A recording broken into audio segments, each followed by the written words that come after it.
So hi everyone, welcome back. I'm still Mick, and this is the channel where Mick reviews stuff. Going to look at another retro phone today. Call it what you want, mobile phone, cellular phone. Let's just call it the Nokia 3100. Actually released in 2003, a tri-band GSM. I don't really think they realised what they were releasing.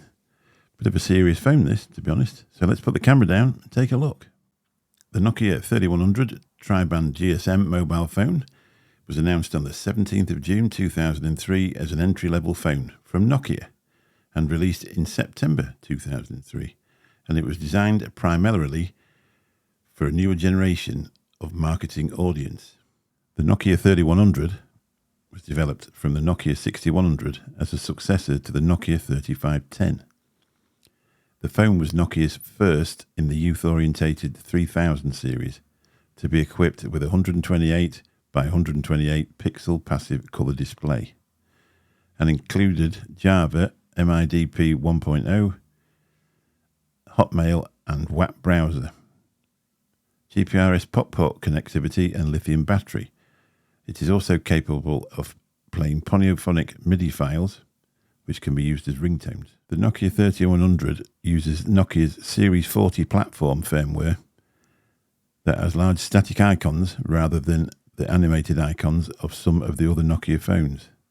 The phone can send and receive text and multimedia messages with ringtones and images in BMP, JPEG, PNG and GIF formats.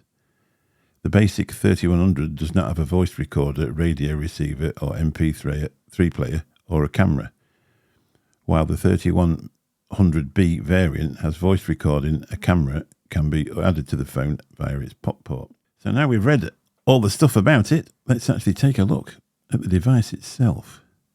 So we're up there, that's where you turn it on. Just a single press. They actually invented a place for a lanyard, which is just there. Obviously, as it said in the thing, this was youth orientated. So you just put a lanyard through there, hang it around your neck, then you wouldn't lose it. Not sure what they are, because I'm not sure there was a car kit for this. Obviously down at the bottom you've got the port and there's the place to charge it. You could plug a set of headphones in there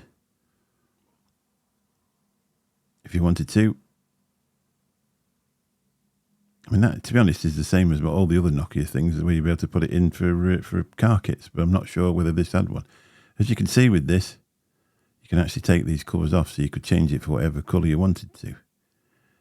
I think this was always blue, but I'm not so sure. I think that is a new case that I fitted to it because the other one was fairly scratched up. Look in the back. So we'll look at the battery. Standard BL4C battery. Still holds its charge.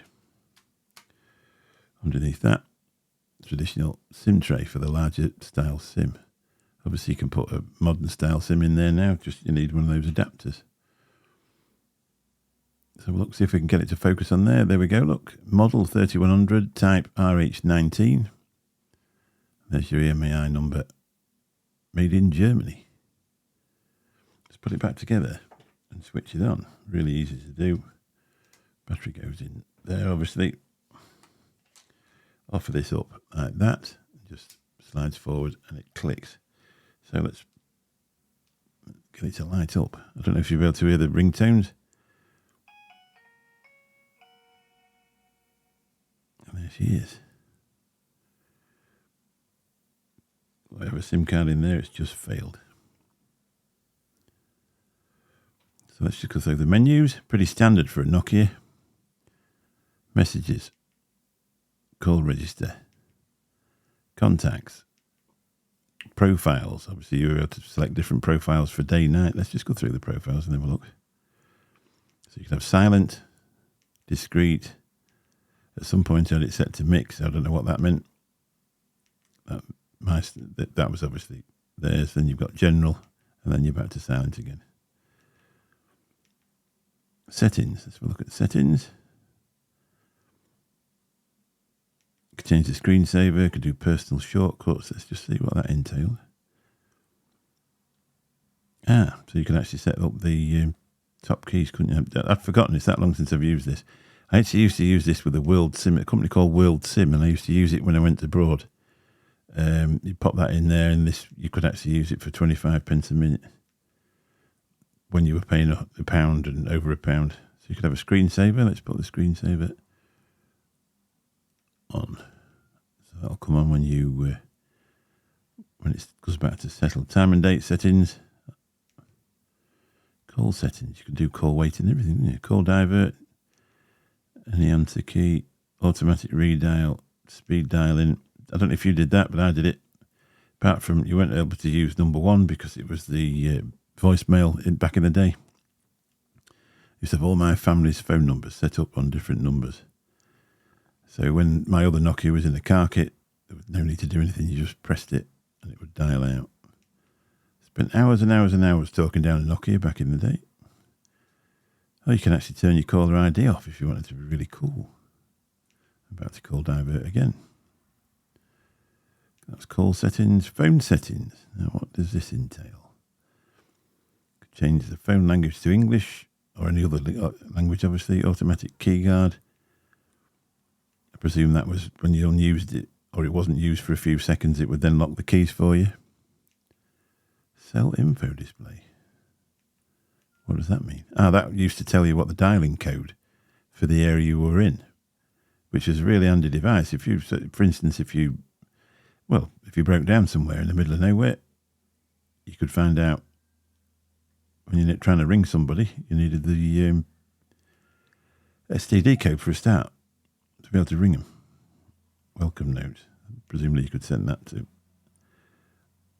welcome you in the morning. When you turned it on, but it said, hello, Mick. Network selection, obviously set to automatic because it will only work on the SIM in your own country. It'll work on the SIM card that you're subscribed to.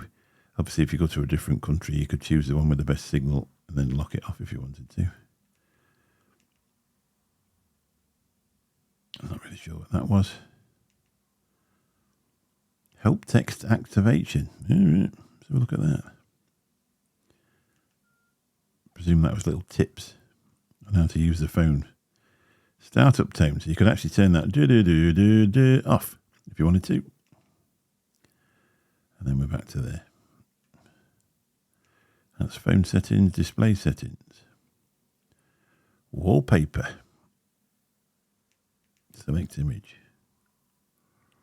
Images. See if you can see that. I don't know if it's going to show you it. Some pretty funky stuff in there, look. Wow. A bit different to having screensavers if you're where you've just been or your kids or something like that to what we do now. So there's tones as well. Oh, no, requested files not found. Back.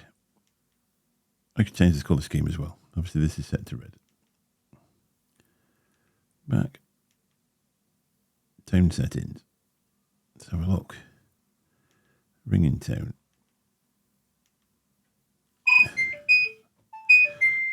Wow.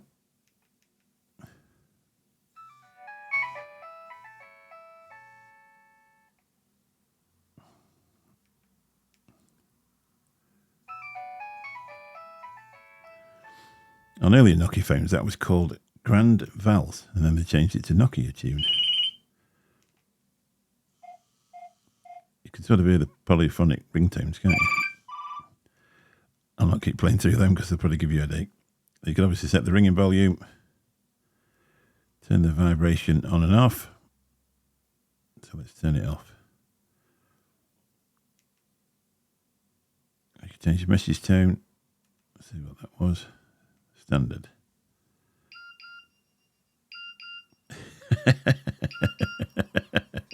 God. Oh dear. I could turn the keypad tones on and off. Let's just do that.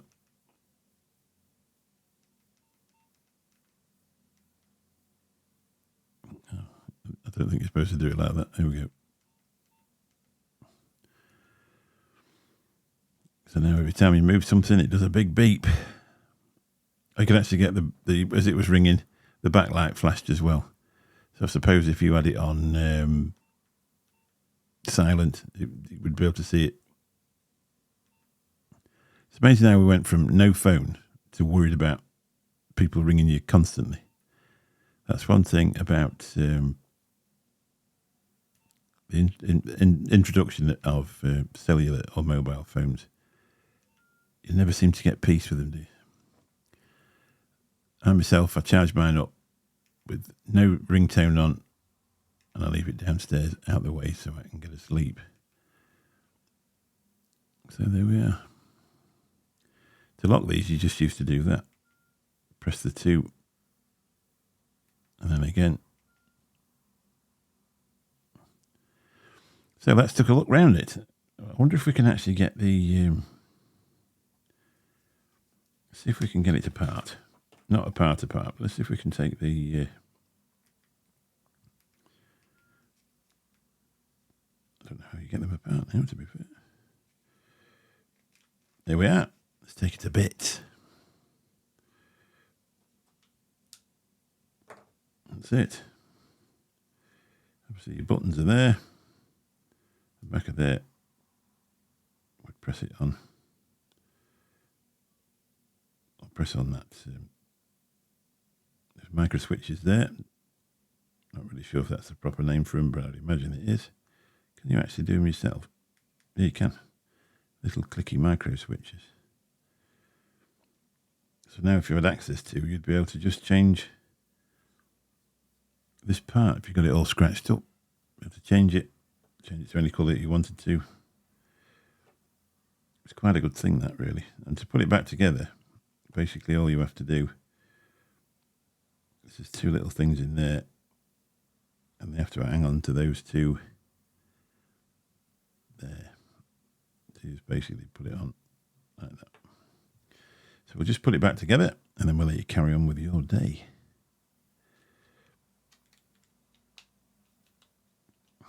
You watch me go and break it after all these years.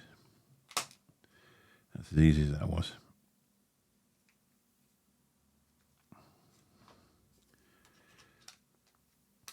The days when you could change the case on your phone to match the outfit that you were going out in. Thanks for watching, everyone. Catch you all soon. Bye-bye.